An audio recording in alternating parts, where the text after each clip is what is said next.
What's going on, everyone? Welcome to another exciting episode of FORNEVERNEWS! The only news source that provides anything and everything anime and manga related. And we don't bore you. We get into it. Let's do it. I must go, must leave this house. I must go, the time is now. I must go, it's time to get out.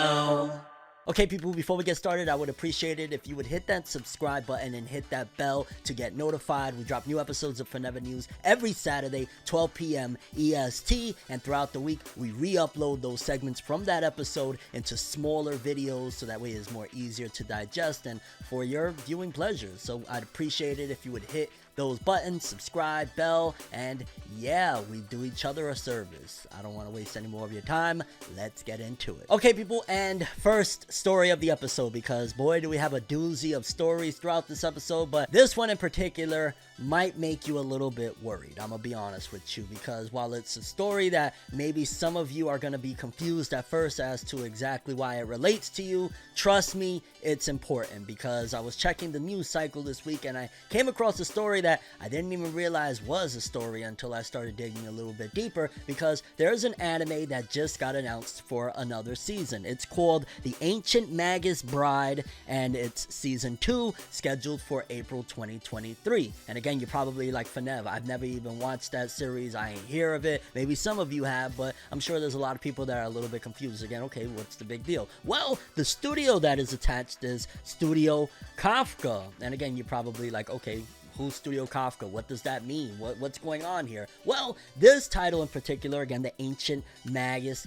Bride, was originally done by a different studio. So when it got announced for another season, a lot of people were very excited and whatnot, and then they got faced with Studio Kafka as the anime production studio, and initially this was done by Studio Wit. Now, in case you don't know about Studio Wit, they've had some massive bangers come out of there for quite some time now, but they've been in trouble recently. For the last few years, I've heard nothing but, hey, we got this that we lost, we got that we lost, we're in debt, because if I'm not mistaken, 2 of the biggest titles that they've lost, and I want to say they've lost another 1 or 2, don't quote me on that, but they've lost Attack on Titan, and that went to Studio Mappa, and they lost Vinland Saga, which also went to Studio Mappa. I don't need to explain to you how massive Attack on Titan is, and the fact that they lost that is a huge blow to the company. And then on top of that, Vinland Saga, another very big and popular title as well, they lost it. And then I heard a few years ago, maybe even a year,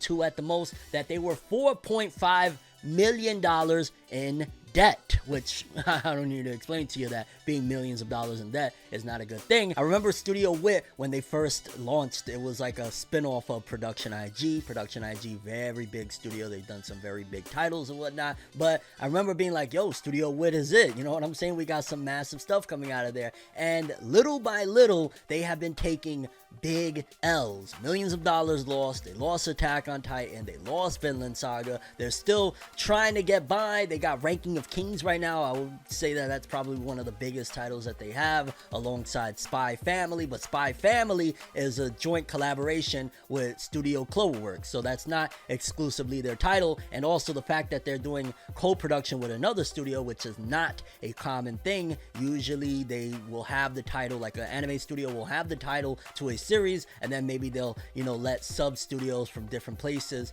handle the animation on certain episodes, but it's always primarily, hey, it's Studio Mappa, it's Studio Ufotable, it's Studio X, Y, and Z. And to hear that they lost yet again another title, The Ancient Magus Bride, that's not good at all, man. I mean, there's always some good and some bad. Like I said, they've taken major L's. We did hear last episode of Forever News that there's possibility that they might be handling the Dawn to Dawn anime that's coming. They recently followed the author of Dawn to Dawn over on Twitter, so it kind of looked like a good sign. But again, at what cost? Because it is a little, to a certain degree, of an adjustment moving from studio to studio with anime. I think it's gotten better, especially as of recent, like the transition from Attack on Titan being with Studio Wit to Studio Mappa. While it hasn't been flawless and there's definitely been complaints, for the most part, it wasn't jarring. It wasn't like, oh geez, I can't even get into this, you know what I'm saying? So it wasn't that horrible, but still, I don't like getting getting into an anime and then, you know, hey, the next season you gotta worry. I mean, look what happened with One Punch Man from season 1 to 2, going from Madhouse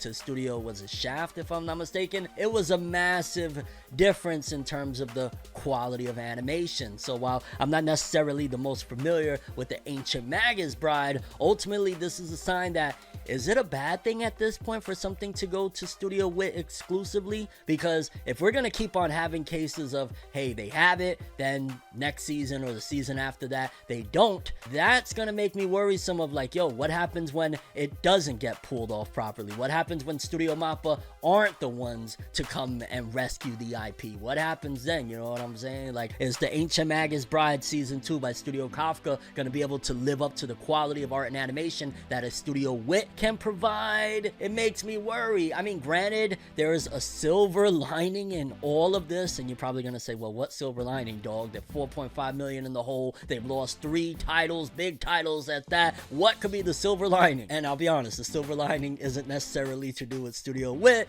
but this change in the anime industry where anime has gotten so much more popular now that it's a viable option to allow other studios to essentially rescue IPs for season 2s and 3s. It gives hope for some other stuff that maybe we're not necessarily fond of the studio attached, that who knows, maybe if there's trouble in paradise, other studios could come and rescue it. And I'm just saying, I don't want to point any elbows, but Tokyo Ghoul, you know what I'm saying? Studio Pierrot, aside from like Boruto and the newfound Bleach Styles in Your Blood War anime, what is really going on over there? I'm just saying, you know, maybe even Boruto. No, that's never gonna happen. It makes too much money. But the point being is that there's a possibility now that when trouble is in paradise, some studios might be able to give up the license to certain titles, and we could see, you know, a new Tokyo Ghoul anime. A lot of fans of Tokyo Ghoul have been screaming for years upon years upon years, hey dog, what's going on, man? We want another Tokyo Ghoul anime, a remake, please. Like, they didn't do a great job with the adaptation. Season 2 was abysmal, and the re-anime was a whole other animal in and of itself. So there's a silver lining there, because back in the day, it would usually be like, for example, with Studio Madhouse,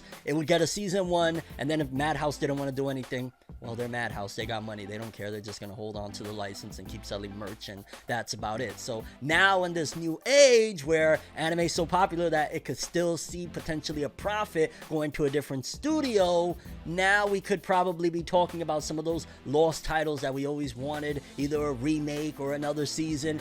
That is a viable option, which years ago it would be Madhouse did season 1 and that's it. You're never getting any more of it. So there's a little silver lining here, but it is unfortunate that Studio Wit is definitely struggling. It's very apparent. They got some titles, they're trying to make their way through, and I'm thinking that Dawn to Dawn will be a big one for them that could make them some money. But again, if Dawn to Dawn doesn't make the threshold or meet the threshold that they're looking for, what happens? And that's all assuming that they even got the title to begin with. Ranking of Kings, could it be a possibility when season 2 rolls around that we're not going to be with Studio Wit? And again, what happens when these titles go to a studio that aren't the best at production quality, and we go from like what Studio Wit can produce at times, a 9 to a 10 out of 10 to a 7 out of 10, a One Punch Man season 1 to 2 type of situation? What happens then, Sway? So I hate to be the bearer of bad news, but stuff like this is a good and a bad. Other titles from different studios that maybe the first season wasn't great and we want to remake from the ground up,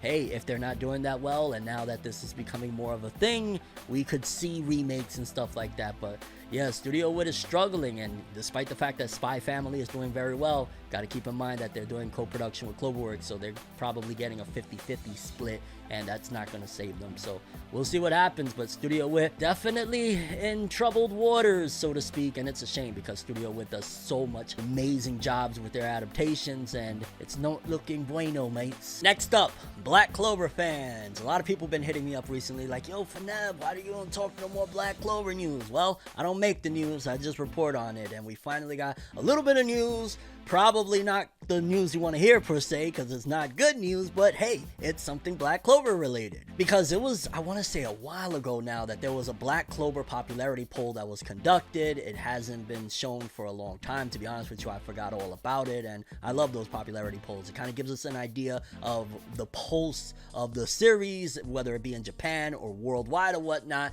and Black Clover had one that was, again, done quite some time ago. However, it seems as though there might be some troubled waters matters or something is afoot, so to speak. Because according to this, it says, results for Black Clover's 6th popularity poll, originally scheduled for early September, has been postponed to a later date. No exact date has been announced, but they'll keep us updating. And I believe there was a follow-up tweet that said basically the reasoning behind this is that they need to recount votes or something like that, which kind of just sounds a little bit bizarre. I mean, granted, the voting from the magazines, you know, like the ones that they fill out over there in Japan when they get the magazine, I guess that could be something that comes into play. But if there was any online voting system, the only reason I could see why they would need to do a recount would be that maybe there was a massive mess up there, like a glitch or a server was hacked or something like that. Because what other reason would there be to postpone this unless maybe there's something there? Because it was supposed to be a big Black Clover Shonen Jump cover coming up, and I believe that was going to be the big thing. So it could be that there's some trouble there. The positive side that's possible could be that maybe they're holding off, because don't forget, despite the fact that it's been over 500 and I believe like 30 days by the time you're seeing this, it's been like 530 days since we had the Black Clover movie announced, there's nothing other than a date and a very small, not even really a full-length type of trailer for 2023. So that's really all we know. So it could very well be that they're waiting for the right moment, closer to maybe release, and boom, we'll get the popularity poll, we'll get that the movie, you know, maybe a trailer and a release date for the movie and more info on it. Because it's been rough being a Black Clover fan with a 3-month hiatus for the manga recently. The anime ended back in March of 2021. No return date, or even a return for that matter, confirmed for the series. So we don't know if Black Clover is going to go the way of a lot of other classic shonens that never got their full finished ending. Although I'm imagining, and this is a theory here, but considering what happened with Bleach recently, that Bleach was basically, you know, put off for a million years, you know, over a decade plus of the Bleach anime, and then they came back and boom, now I believe it hasn't been officially confirmed, but the big word is that Bleach's 1000 Year Blood War anime is going to be going to Disney Plus, and that's a whole other animal problems in and of itself. It could very well be that they're trying to build up anticipation for this thing, similar to what happened with Bleach, because after a decade, fans were screaming, give us Bleach back, give us Bleach back. So it could be that they're trying to do that. And also, I'd imagine it would be a massive bag for Studio Pierrot, Shueisha, Shonen Jump, and everybody involved if Black Clover was to basically come out and they struck a deal with a Netflix or whatever, you know, basically streaming services there for that big bundle release. Because I'm imagining that's the main reason why Bleach is, if it's indeed confirmed, going to Disney Plus, is the fact that boom, they get a big massive bag from the streaming service. They don't got to worry about if they could possibly recoup, how is this going to happen. And since the anticipation will be there, because it's already been, you know, we're going on 2 years since the Black Clover anime has been over, and there's a massive fandom for Black Clover. Let's not forget that despite the fact that the manga sales aren't like the craziest thing in the world, it doesn't sell like a Demon Slayer, Jujutsu Kaisen, even My Hero Academia, the anime on the other side of things was massively popular. The anime on streaming services, I remember Crunchyroll released the stats, and like in a gajillion freaking countries, Black Clover's anime streamed extremely well. It was #1 all over the place. So that could be an incentive of, we're building up the hype, anticipation, and all of that jazz. Black Clover's manga is on its final arc. The closer we get to the final arc and the movie announcement, the closer we could possibly see a Black Clover anime return and all of that jazz. And I know I kind of derailed off of this whole situation of the delay, but I'm saying to say that they're probably delaying this popularity poll for a later date to have like a big cover of Shonen Jump, movie announcement, like an official really good trailer coming with it, and more insight into what the heck this whole thing is going to be about,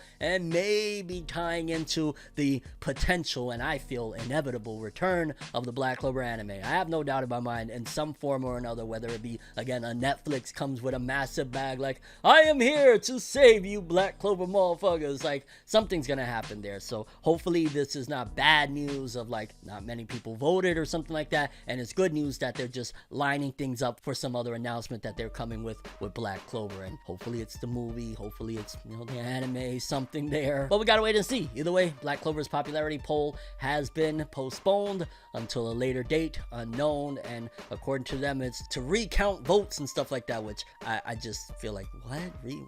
This is just there's not that many votes for these things. And what happened? Did y'all misplace the bag of votes? Like, huh? Moving forward, now we got some great, Tony the Tiger, great! They're great! News that you're probably gonna be jumping out of your chair for, because y'all already know we've been highly anticipating 2 anime that a lot of people are saying are going to be fighting for what's gonna be the hottest one of this upcoming season of anime, one of which has been in a little bit of limbo, a lot of second guessing due to rumors and leaks and all sorts of stuff. But either way, we have info and official release dates, not just the year, not just the month, the actual dates for the Bleach and Chainsaw Man anime, along with a couple of pieces of info for what's to come with them. And I am gonna lie, I am massively excited. Finally, we're gonna know exactly when it's coming. Let's start off with Chainsaw Man, because according to this, it says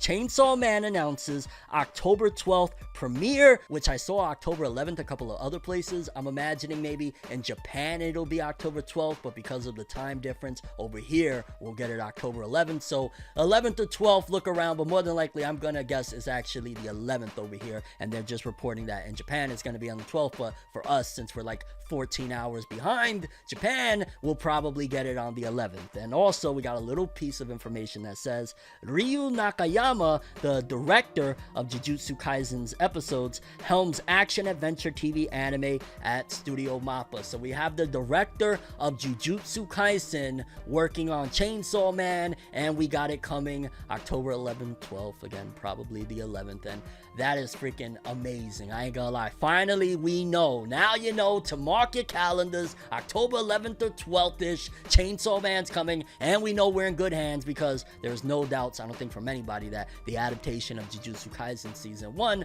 was amazing. They did an incredible job. So the fact that we got the director from Jujutsu Kaisen, I think Studio Mappa really understands. They get that this title is extremely important to anime fans right now. This could probably be one of the most historic anime of all time, considering the fact that the fandom is as huge as if it's had an ongoing anime for like 5 years now, and it hasn't even had 1 episode yet. So with that being said, them doing all of this, putting the Jujutsu Kaisen director on board, means they're not playing games, and I expect nothing but 9 out of 10, 10 out of 10. I'm gonna just be honest with you. Expectations, not only from myself, but from all the people that have heard the praise, the singings of, yo, Chainsaw Man is that. It is him. Denji is him. You know what I'm saying? It better come with the heat. We cannot settle for anything less than greatness. They're great! Period. But yeah, mark your calendars for that one. And then, Bleach fans, after a decade plus of waiting,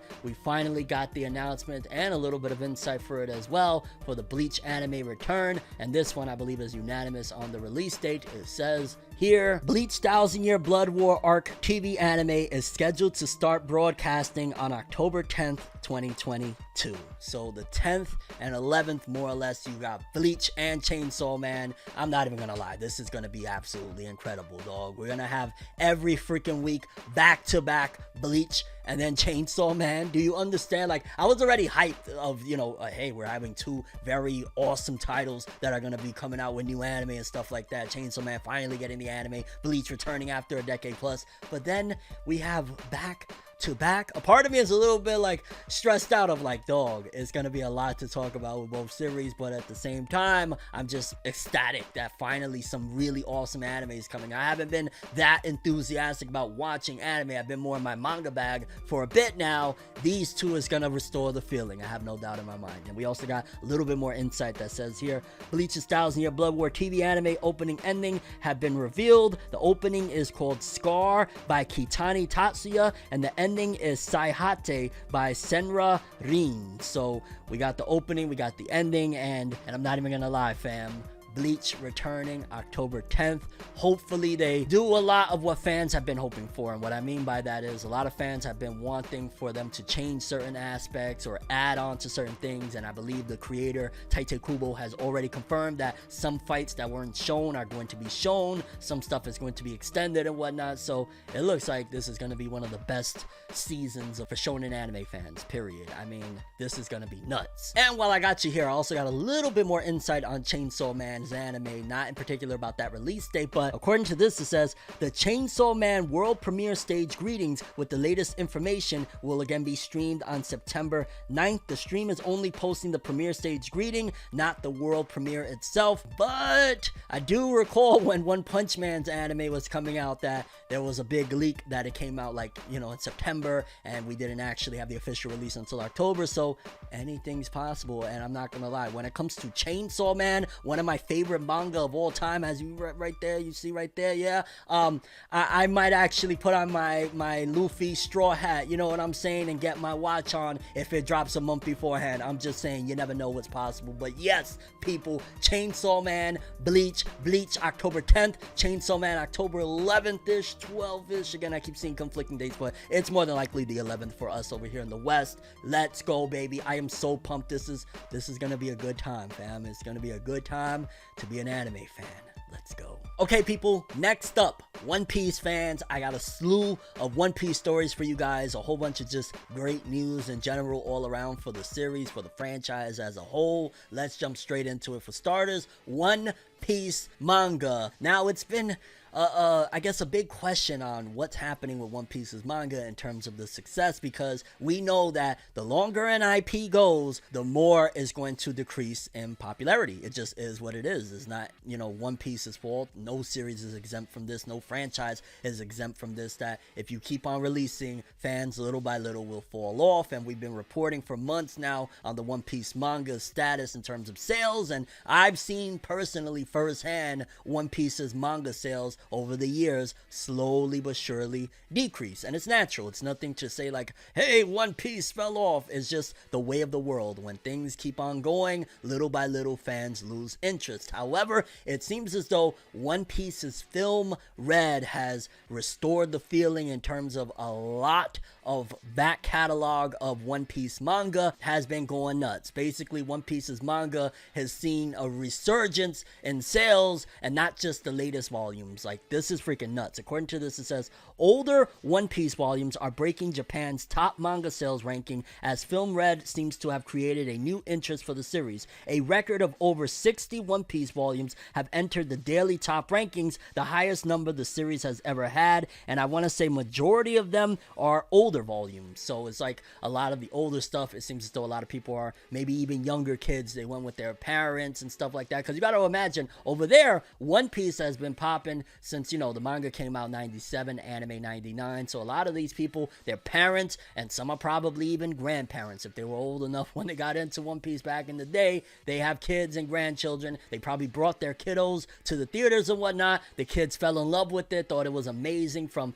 what I'm understanding, a lot of like Uta singing and the badassery, of course, of Shanks and the Straw Hat Pirates, and the sales are going nuts, and I love to see it, because it was a little sad to see, you know, the Goliath. I remember 2011, One Piece selling like 37 million copies in a single year, and I always felt like, yo, if any series that is running in Shonen Jump deserves something crazy like that, it was One Piece. Like, when I caught up with One Piece, I'll never forget. To me, you couldn't tell me anything ever created was as good as One Piece. Like, Game of Thrones, back when it was really good, get it out of here. Anything, Dexter, live actions. I was just, any anime and manga doesn't come close to One Piece. So back then I was really excited to see, and now in this current day, you know, 100 plus volumes deep, I'm happy to say that it seems as though the One Piece manga is doing very well again, and shout outs to Film Red. I can't stress enough how excited I am for this film, because if it's doing this is a good sign. And since we're talking about Film Red, let's get an update and see what's happening with the film's success thus far. Because according to this, it says One Piece Film Red stays at number 1. The One Piece Film Red anime stayed at number 1 for a 5th straight weekend. God, 5 weekends straight at the Japanese box office. The film earned basically $4.96 million, almost $5 million from Friday to Sunday, and sold almost 500,000 tickets over the weekend. The film has now sold over 9,298,000 tickets for a cumulative total of about $92.34 million. One Piece Film Red has topped the Evangelion 3.0 plus 1.0 Thrice Upon a Time film as the number 10 all-time highest grossing anime film in Japan, and is now the 9th highest earning anime film in Japan of all time. It also topped Top Gun Maverick to become the highest earning film to open in Japan so far this year. The film is now the 21st highest grossing film in Japan of all time. So this is the 21st biggest film in Japan, period, not just anime and whatnot. That's freaking nuts. And on top of that, it is the 9th highest grossing anime film yet. Like, this is freaking nuts. And I guess also shows the power of a film, of what a film can do, especially in the anime and manga realm. We've seen time and time again that when a film pops off, it does wonders. Jujutsu Kaisen 0, when that came out, did wonders. My God, do I need to tell you guys? I mean, if you've been following Forever News the last few years, then you know Demon Slayer Mugen Train pretty much, I don't want to say made Demon Slayer, because the TV anime really did its job, especially after episode 19. They never looked back, but that movie was an animal in and of itself. So to see that One Piece is finally getting one of those films that do the same job that those Jujutsu Kaisen and Demon Slayer movies did, clap it up, baby. Clap it up. Our favorite freaking pirates are making major moves. Again, 21st biggest film in all of Japan, all time, not just anime, and the number 9 highest anime film of all time. Like, love to see it. And the last piece of One Piece news, again, it goes in line with this whole Film Red, that, again, they're confirming One Piece Film Red is scheduled for October in the USA, and they released a new trailer for One Piece Film Red, which I'm understanding this, and I like to give you guys what I understand, from my viewpoint and perspective. I noticed that when they release trailers for like different regions, it seems as though they like to use those trailers to cater to the interests of those regions, I guess you would say. Like, that's probably why we get different trailers. Like, we get the first big trailer, second big trailer over there, you know, in Japan, just to sell everything they possibly can over there. And then when it's time for, okay, it's coming to the US now, they're like, well, what does the US mainly like over there? You know, they like emotions, they like actions. They kind of reorganize and re-strategize for the trailer that's going to be released over there. And I just wish we had a freaking date so I could mark my calendar, like October when, considering, yeah, my Octobers are going to be pretty plentiful with Bleach and Chainsaw Man animes. You should probably go check out that story. But yeah, One Piece is just, it's doing the damn thing, baby. October, Film Red over here in the US. As soon as we have an exact date, believe me, I will inform you guys. And yeah, One Piece greatness all around. We go, baby. We still charging up the charts. Let's do it. Okay, people, moving forward, an update on the sales success for Dragon Ball Super Superhero, the movie. Y'all know that it's been a very complicated situation with Dragon Ball Super Superhero. In Japan, not doing so well. One of the worst Dragon Ball movie performers of pretty much the last decade plus. But over here in the US, it's been tearing it up. And now we got another update that shows again, it's tearing it up. Dragon Ball Super Superhero edges out Jujutsu Kaisen 0 as number 4 all-time anime film in US. I think now it's a little bit official because there's a few different reports on what Jujutsu Kaisen 0 had done in the box office over here in the West, but this one is giving us clarification on exactly what went down. The Dragon Ball Super Superhero anime film is earning an estimated 34,932,582 after Labor Day weekend, its third weekend in North America. That estimate brings the film just above Jujutsu Kaisen 0 that had 34,500,000. Yeah, these numbers have been a little bit wonky because I think I saw in the last one we reported that Jujutsu Kaisen had did like 28 or 29 million, and then another report said 33. This report is now saying that Jujutsu Kaisen 0 did 34. It's somewhere in the ballpark between 28 and 35 million, and Jujutsu Kaisen has been surpassed by Dragon Ball Super Superhero, which again, I'm not surprised considering, yeah, initially I guess I would have been surprised if it wasn't the fact that I saw the movie myself and seen the success and that people are loving it. As the number 4 highest grossing anime film ever at the US box office, once again unadjusted for inflation, which you put inflation in there, things might look a little different. The two films are now the number 28 and 29 films at the US box office this year, below Downtown Abbey, A New Era, and above The Northmen, the Bob's Burgers movies, and Beast. The only other anime films that have earned more in their final US box office totals are again Pokemon the first movie, Demon Slayer Kimetsu no Yaiba, and Pokemon the movie 2000, which I do think that we have potential to pass 2 of those. I just don't ever see, at the very least for the time being, anything passing Pokemon the first movie. I've said it before and I'll say it again. That movie was ridiculous with the level of success. So we'll see, but I'm not going to hold my breath for now at the very least. As anime is continuing to grow and expand internationally, yeah, there's potential down the road. But even with this film, considering it wasn't unanimously praised, there's a lot of people that probably went and seen Broly and didn't go see this film, probably stopping it from what it potentially could have done. So there's that. It was almost like a trade in fandoms. A lot of people stopped watching it. A lot of people jumped in and said, you know what, I want to see this one. And of course, Dragon Ball Super Superhero beat Dragon Ball Super Broly, that did 30 million in 2018 with its last weekend alone. Although there's a little bit of an unfair comparison, I'm going to say, that is kind of blinding people, and we talked about it a little bit last week. But essentially, Dragon Ball Super Superhero had like double, if not more, of the amount of theaters that it was in. So I definitely feel like that speaks volumes as to, well, what would have happened if Dragon Ball Super Broly was in the same amount of theaters as Superhero? You know what I'm saying? Considering the fact that 3,000 theaters is a lot more than, I want to say it was like 1,900 or 1,200. I forget exactly how many, but it wasn't more than 2,000 theaters. Imagine if Broly was in that amount of theaters. What could have been? So I think that's what, you know, Sony and all of these other companies that have come in recently and been purchasing anime companies, studios, and all that jazz, and licensors over here. Now they have the pull to pull some strings, and boom, now anime is a little bit more accessible. Because I want to say when Broly came out, it was still under the Funimation exclusive flag, and at that time Funimation hadn't been, you know, I guess combined or bought out yet by Sony, and now of course they have Crunchyroll as well. So now things are a little bit more possible than they were back then, where you could get these movies into theaters that probably wouldn't have accepted an anime film, period. But yeah, people, Dragon Ball Super Superhero continuing to tear up the charts, once again surpassing Jujutsu Kaisen, and now it's like one of the biggest movies of the year. Like, anime films, fam, they slept on us for a long time, but we here. Next up, Hunter x Hunter fans, Yoshihiro Togashi enthusiasts, so to speak. I got some updates on Hunter x Hunter in particular. It seems as though all of the info we've had since the summer return of Yoshihiro Togashi to social media and his daily posts of what's going on and whatnot, it looks like Hunter x Hunter's return is right around the corner, because according to this, it says Yoshihiro Togashi confirms that except for one double page spread, Hunter x Hunter's next volume work is now completed. So meaning however many chapters that volume is going to have, whether it's 7 or 10, it's ready to go. And I'm curious if they're going to continue the model that they used to use of serializing each chapter in the magazines of Weekly Shonen Jump and then putting out the volume, because I always thought that that's what they did anyways. Like, Togashi would come, hey, I got a couple of books for you guys, and then they would put each chapter out in the magazine and then eventually do the volumes. And they very well could, but I almost feel like at this point, like, how many of those people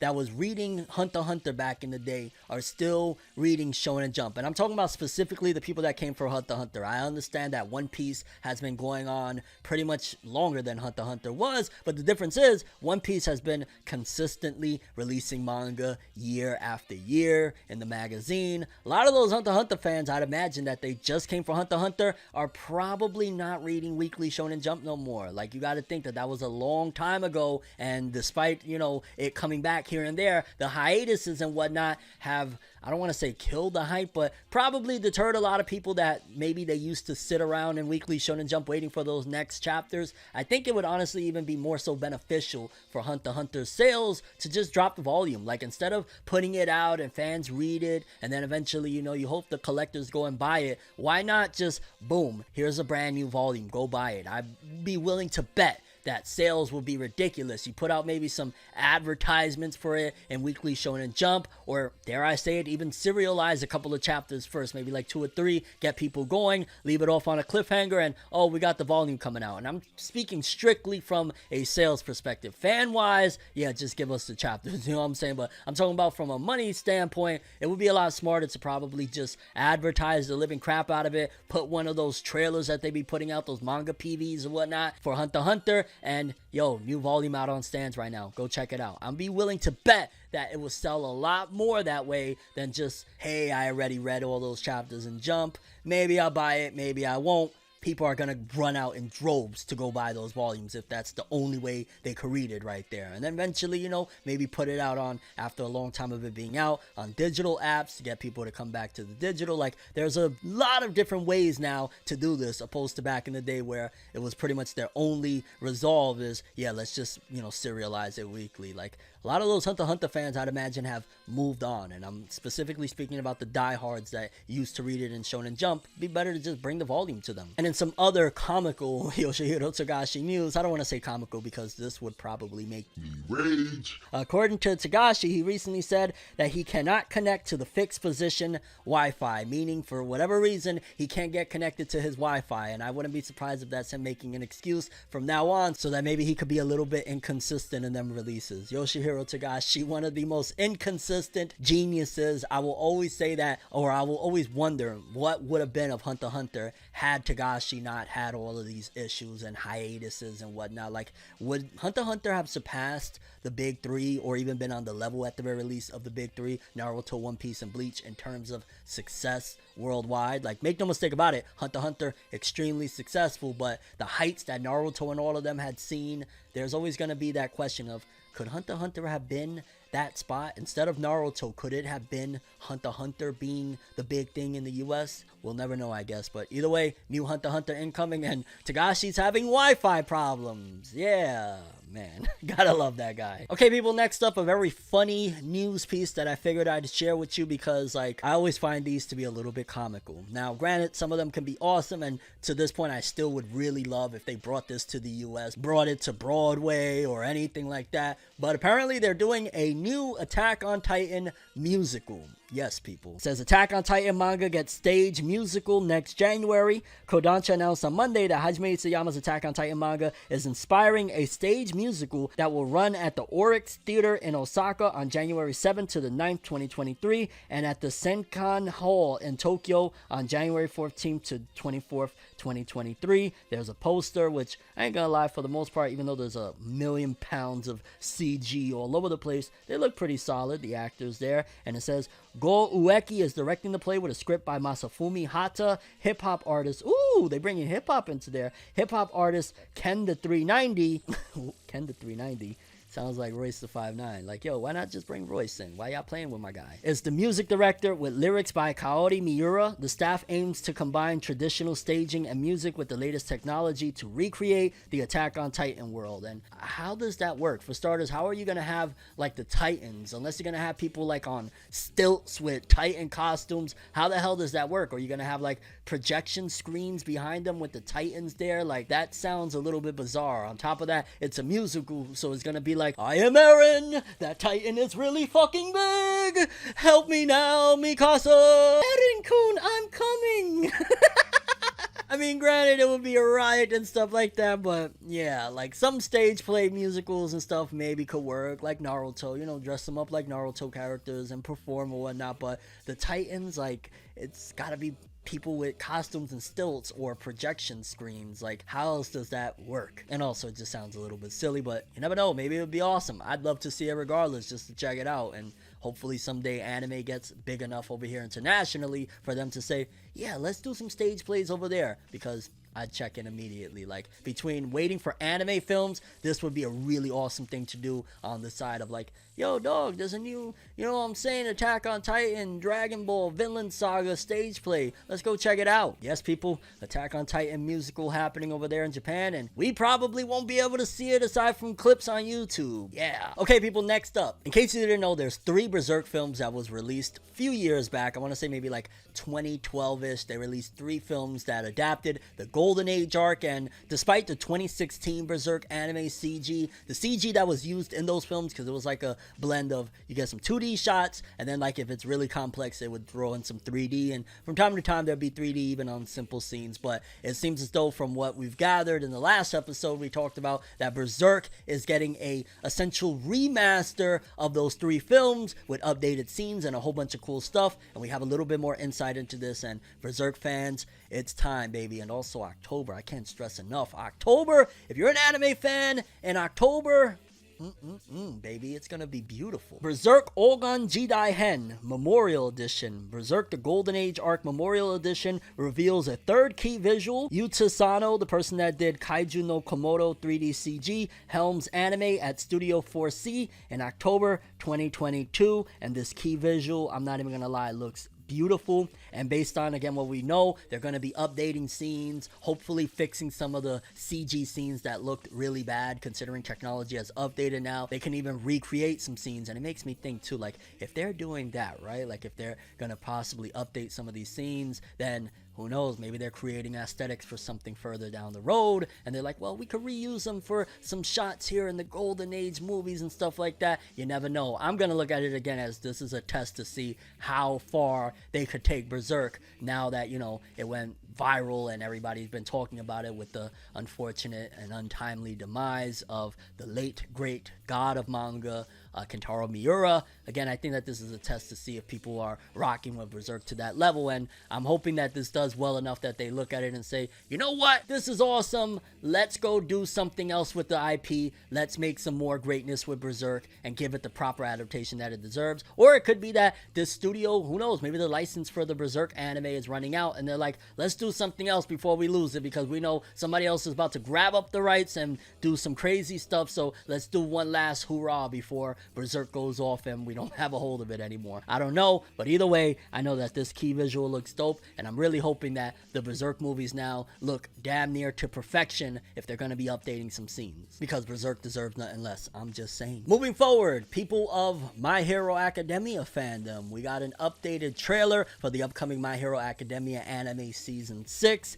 and it just basically says, you know, the anime is coming in October as well. We got a new PV, and I'll be honest with you, from what I gathered and what I saw in the trailer, it doesn't look like they're putting their all foot forward of like a season 2 quality, because season 2, I'd argue, was probably one of the peaks, if not season 3, of the level of art and animation that they brought forth for the My Hero Academia anime. And based on the visuals I saw from the trailer, like I said, it doesn't seem like it's going to be immaculate. They didn't show everything big or whatnot. Mainly, I'm mostly excited and hoping that they give us at the very least a decent adaptation, considering this is supposed to be, and in the manga it was, like the best things I've seen out of the My Hero Academia manga thus far. Like, I'm really hoping that they put their best foot forward into it, because I want some real freaking awesome stuff with this one. This deserves it nonetheless. And considering Studio Bones' head was recently talking about how much they put into the Mob Psycho anime and how all of these anime have different like subdivisions working on them or whatnot, I would really love for My Hero to get what it deserves for this season, especially. It's like some of the best stuff this anime has to offer. Like, this is supposed to be the best of the best. Please don't, you know, short staff it. Please don't give us mid, so to speak. This is supposed to be legendary. And the trailer, it looked alright, but it wasn't blowing me away or anything like that. I feel the beginning of the trailer probably looked better than the rest of it. But yeah, new My Hero Academia anime trailer for season 6. We can hope that hopefully they do right by the remainder of the series, because yeah, this is supposed to be great, and trailer didn't really give me great. Moving forward, quick update for Jump Festa 2023. In case you don't know what Jump Festa is, it is a massive gathering and festivities that usually happens around like mid to late December of the year, where they announce pretty much all of the upcoming anime that are coming, the new adaptations that they're bringing, any movies, any films. Like, we usually get a lot. Well, we're supposed to. Some years they let us down. Like, I'm never gonna forgive that big super stage for the Boruto series, and we just got like some trailers of recapping what happened in Boruto and Naruto. That was not cool. But according to this, it says Jump Festa 2023 will be revealing new information next week in Weekly Shonen Jump issue number 42. And from what I gather, it seems as though they're going to be announcing which series and which IP are going to be getting super stages. And usually super stages are to like announce big things to come. So again, it'll be like, hey, this is the next arc that's gonna happen for the anime, or hey, it's getting a spin-off series. Like, that was, I want to say, Jump Festa that they announced that Boruto manga was actually happening. That was like a very big deal. So they're probably going to be announcing which series, which they better give a couple of super stages. I'm not even gonna lie. We better get a Boruto super stage, a real super stage for something big to come. Hopefully a film, or dare I say it, the time skip that was promised already like 2 Jump Festas ago for the Boruto series. Like, hey, what happened with that? And they didn't even bring the author, now that I think about it, to the last one either. It's been a mess. We better get a Black Clover super stage that is going to announce and bring the trailer, the real trailer for the Black Clover movie. Like, that's a must. Come on, y'all been playing with us too much. A couple of other things. I guess we'll probably get one for like Jujutsu Kaisen, even though for the most part we know what's to come with season 2. Maybe we could get a trailer for that or something like that. And then probably Martial Magic and Muscles will probably get the first trailer for the upcoming anime there. And I'm guessing probably a few other things. Maybe, I don't know what they could do with One Piece at this point, considering we know everything that's about to go down, and it'll be years before we get another film. Film Red right now is still tearing it up at the box office, but in particular, the 2 super stages of value, I gotta keep stressing that I want, are Boruto and Black Clover. Chainsaw Man, I don't know what they could do with a super stage for that either, but I'd imagine they're not gonna miss out, considering by that point, the Chainsaw Man anime will be knee-deep in releases, and yeah, it would be huge. Imagine a Chainsaw Man movie. Oh my god, I would run out and see it. Even if it's an original story, I don't care. I would love a Chainsaw Man film. Chainsaw Man, Makima Origins. Oh my god! But yes, people, Jump Festa 2023 announcements incoming. Hopefully we get some super stages of value. A My Hero Academia super stage would be cool too, but if they did that, it would probably be for another movie, and do I want another movie? Like, especially considering movies usually interrupt the production quality of the TV anime, and nah. Okay, people, next up, an update for the Bastard anime over on Netflix. In case you're unfamiliar with Bastard, it's an anime based off of a kind of relatively older manga. The manga been on hiatus for a very long time due to the author having health issues. Back in the day, it had an anime OVA set, but it never really popped, so I was kind of shocked when I saw, wait a minute, Netflix got an anime for it. But let's read. There's an update for the anime's second core. Bastard Heavy Metal Dark Fantasy second core. There was an anime PV, which looks really awesome. Dark Snyder always looking like a badass G.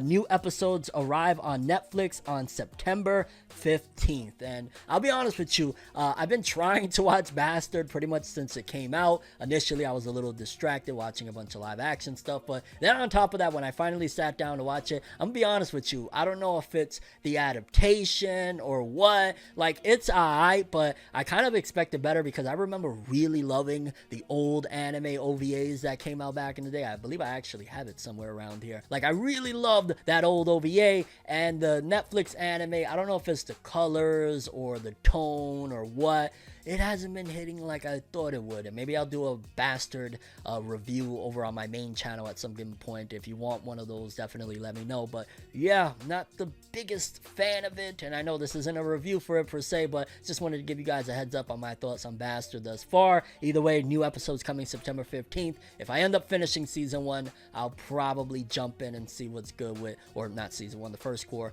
I'll probably check out the second core, but I'm a little iffy on it right now. Let me know if you checked out Bastard, if you've actually been interested in it, or did you like it, hate it, your thoughts on it. Moving forward, Beastars fans, yes, Beastars fans in particular of the anime over on Netflix, we got an update on the final season of Beastars, what's happening, when it's coming, and it's not the greatest update in the world, considering it's gonna be a while until we get more Beastars. Anime Beastars' final season, season 3, will be distributed on Netflix in 2024, and the staff of the first 2 seasons return for the sequel, which I want to say they're done by Studio Orange. But 2024, dog, we haven't even cracked 2023 yet. We're barely into, you know what I'm saying, the end of 2022. We're still in September. We're not even in the final quarter of the year yet, and they're talking about 2024, so that sounds like a ways off. I'll be honest, I really loved Beastars' first season. The second season was okay. I wasn't that big of a a fan, not due to aesthetics, because for the most part, the 3D art and animation, like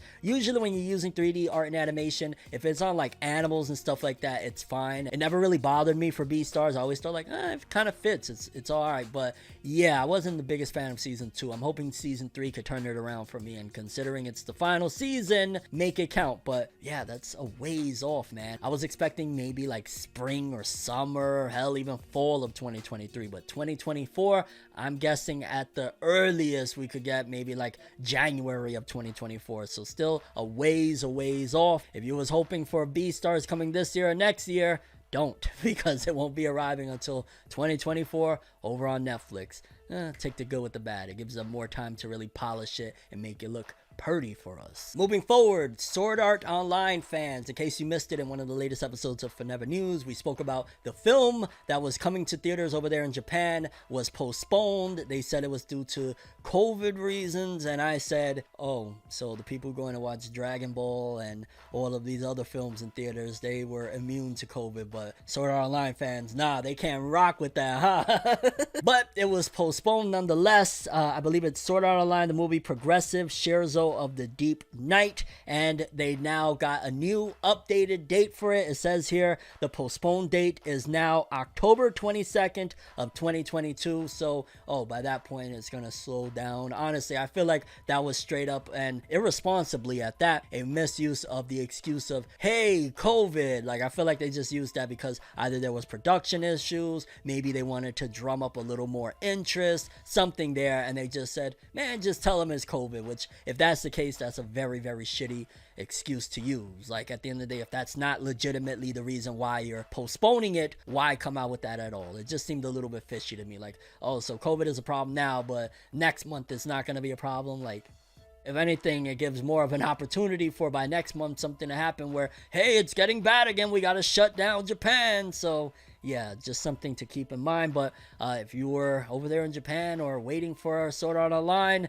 October 22nd it will be coming, and I probably won't be watching that movie for a while. I still haven't watched, I don't know how many of the latest films in the anime. I'm still waiting to jump into, I guess it would be what, season 3 at this point. Yeah, never even got into that one. Alicization, I think that's what it's called. Yeah, eventually I'll get into it. Moving forward, quick update for Jujutsu Kaisen manga fans. It says here, Jujutsu Kaisen will be on break next week in Weekly Shonen Jump issue number 42. The series will resume in issue number 43 as scheduled. So you will get a Jujutsu Kaisen chapter this coming round, but then the following there won't be. And I'm appreciative that not only, of course, they're giving these authors breaks. We talk about it all the time. Every time there's a break, like, these authors deserve it, all that good stuff. But I'm glad that at the very least they rotated. So it's not just like in one issue, 3 manga that you love automatically absent. Like, they give Horikoshi his break with My Hero, and then the following week Gege gets their break, and then so on and so forth. It's fine with me because I read a bunch of stuff from the magazine anyway, so it's like,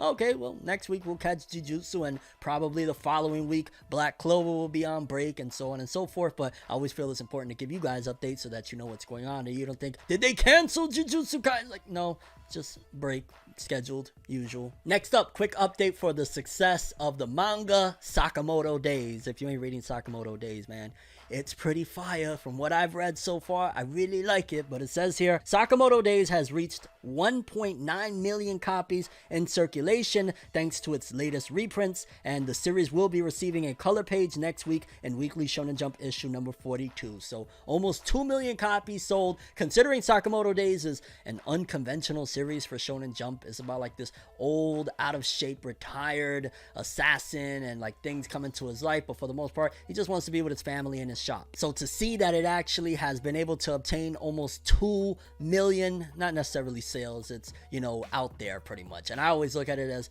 yeah, people haven't bought all 1.9 million, but if it's already in stores, it's only a matter of time, especially considering the anime is going to be inevitable with this one. It's doing pretty well sales wise. It's only a matter of time until 1.9 million are sold, but it's in circulation right now, and I'm glad to see a few series from that generation of Jump that hasn't even really got animated yet. The Marshals, Undead Unluck, Sakamoto Days, getting an actual, bit of success, so to speak. Especially, again, I look at Sakamoto Days as it's different for Jump, and Jump has been trying a lot of different things. Some of them don't work, some of them get canceled, but Sakamoto Days is here to stay. 1.9 million, and if I blazed it up, I'd call it Sakamoto Haze. Hey! Don't steal my idea, damn it. Imagine you going to cop some shit and homie like, yo, dog, I got that Sakamoto Haze on deck. Actually, be responsible. If there's a dispensary around you, go that route. Assuming you're into that stuff. If not, leave it alone. Honestly, just do your thing. Be your best person. Live your best life. Yeah. FORNEV giving you guys some dare advice. Like, yo, dog, in case you don't know about dare, it's D-A-R-E. It's... yeah. Anyway, what am I saying? Moving forward, we got the Weekly Shonen Jump and Weekly Shonen Magazine author comments. Weekly Shonen Magazine, courtesy of Jose_Ke. Let's start off with Weekly Shonen Jump. We'll start off with Gege Akutami, author of Jujutsu Kaisen. They said, was his latest trip to Japan the last chance I'll ever have to see Brad Pitt in person? And I ain't gonna lie, I'm still gonna stick to the idea that there's a huge possibility Gege Akutami is a female, because I'm gonna keep it a buck with you. I don't know any straight male that is like, oh god, I gotta meet Brad Pitt. So either it's a dude that is into dudes, or that's a female. I mean, for crying out loud, when they did that big interview or whatnot, we didn't even get to see Gege Akutami and what they look like. And yeah, there's still rumors out there that Koyo Harugo Toge is a female as well. And I know there's a lot of people like, don't even say that, it's a man. Like, what would be the problem if it was a woman that's writing some really badass shit like Jujutsu Kaisen? I'm just saying. So Gege Akutami, I hope you get to meet Brad Pitt. I've never wanted to meet him, but why not? Moving forward, Yuki Tabata, author of Black Clover. My wife is feeling better now, so she's being playful. This is what I needed. I love to hear it. I'm so glad his wife is in recovery. You see with Tabata, he's a family man. He loves his wife. He loves his kid. I'm glad to hear that. I'm dead serious. Like, shout outs to Tabata. That's really awesome to hear. And shout outs to his wife. Continue a speedy recovery. We got Hajime Komodo, author of Martial Magic and Muscles. When you're older, apparently being bit by a mosquito is less itchy, so that's what's going on. I don't know what you talking about, dog. Towards the end of last week, I got bit up a couple of times by mosquitoes, and them shits was annoying as hell. So yeah, Hajime Komodo, you're on your own with that one, buddy. And we'll wrap this up with Koya Horikoshi, author of My Hero Academia. I had a lot of Baskin Robbins ice cream delivered and played ice cream shop by myself. Live it up, dog. If that's your version of your best life, I ain't mad at it, although it kind of feels like a Baskin Robbins little sponsorship there. Imagine they gave Koya Horikoshi like a sponsorship for Baskin Robbins. Get the bag, dog. Run it up. Then we got the Weekly Shonen Magazine author comments. Did I say I was starting off with them? I don't know. I'm all over the place in this episode. Forgive me, lads. We got Yusuke Nomura, author of Blue Lock. I really want to live in a Ritzwell showroom. Very weird, but all right. We got To Your Eternities, Yoshitoki Oima. Some baby roaches appeared. That's nasty as hell. Again, okay. We got Tokyo Revengers' Ken Wakui. I helped my kids with their summer homework. Even with us working together, we barely finished on time. You're involved in your children's life. What more could you ask for? We got Nakaba Suzuki, author of Four Nights to the Apocalypse, Seven Deadly Sins. I bought volume 2 of the Fighting Fantasy collection. I was moved to tears. I enjoy game books so much. We got Negi Haraba, author of Ranger Reject. It's so hot that the Frappuccino I bought was juice by the time I got home. Ugh. George Morikawa, author of Hajime no Ippo. Amamiya of the Sanctuary was right about everything. Right about what? Now I gotta go check that out to see what George Morikawa was saying they were right about. Then we got Hiro Mashima, author of Fairy Tail Eden Zero. I took part in the World Cosplay Summit 2022. I met so many wonderful cosplayers. I know this is redundant and I do it, but clap it up for Hiro Mashima. Now he's getting it and rubbing elbows with the cosplay community. If this man is not an exemplary mangaka, human being, just God damn it, Hiro Mashima, you're freaking amazing. I really hope you one day see this, just so that you know that there are people that legitimately appreciate your hustle, your strive, and just what you bring to the anime and manga world, man. You're freaking amazing, dog. I really hope you know that. Like, you're incredible. I really, really admire everything that you're doing, dog. Keep it up, for real. And we wrap this up with Kei Urana, author of Gachi Akuta. I got to draw something I've been wanting for a long time this chapter. More than that, the fact that all of us, my staff and I, united to draw it together, and it will remain in my memories. Yay. work as a group. It's great. But yeah, people, those were the Weekly Shonen Jump and Weekly Shonen Magazine author comments. Always a treat. And last but not least, let's put this episode to bed with the top 50 best-selling manga of the week, courtesy of Jose_K. Okay, so 50 through 41. Let's see, what do we have here on the docket? We got at 49, Spy Family with another 12,000 for volume 8, 1.7 mil. Shokugeki no Sanji at number 44 with 13,000, bringing a total of 125. One Piece episode A volume 2 still selling 14,000, total of 143. Then we got places 40 through 31. We got One Piece still charging up, volume 101. Y'all know One Piece, the back catalog is doing pretty well, and even the latest volumes are doing great too. Almost 2 million on that one. Great. One Piece episode A volume 1, 14,000. You could tell a lot of people are getting the volume 1 and maybe waiting on getting the volume 2, but awesome stuff there. Then jumping places 30 through 21, we got at number 24 Solo Leveling volume 10. I know I'm like super jumping. And we have at number 25 One Piece volume 102 as well, another one. It seems as though One Piece is closing in on doing like 2 million a piece for the latest volumes, which that's nuts, dog. 100 volumes in and doing that. Never seen it before.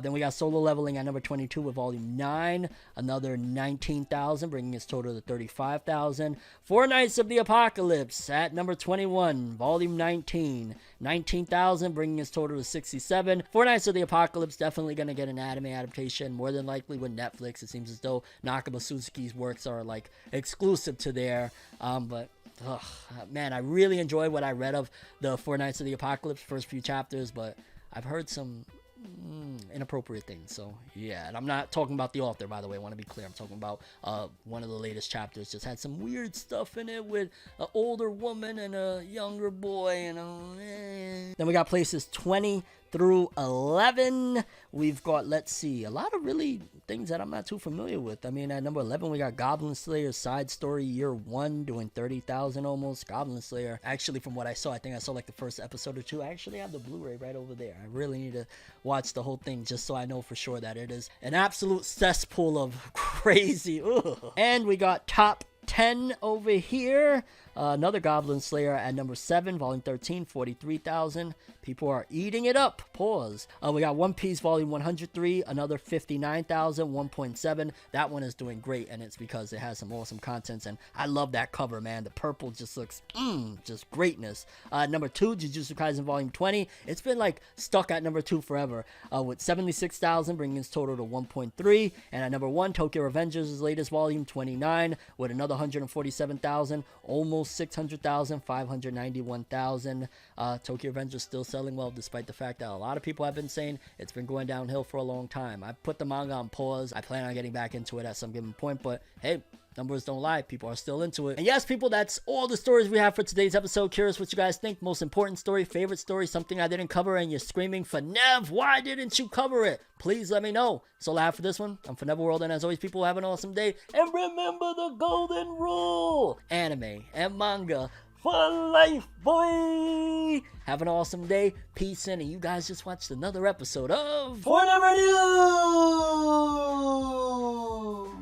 Have an awesome day. Don't forget to subscribe and hit that bell. I'm just saying, I bring you the news so you be in tune. Have an awesome one. I have a dream, alone in my room as I sit with the tea. Couldn't possibly think what I often see, and you don't even know how I often blink. Lights be flashing and looking at me, such a odd, unique, yet I'm so unique, and you're looking at me. If the walls could talk, they would probably repeat, and I'd probably say, bitch, get the fuck off me.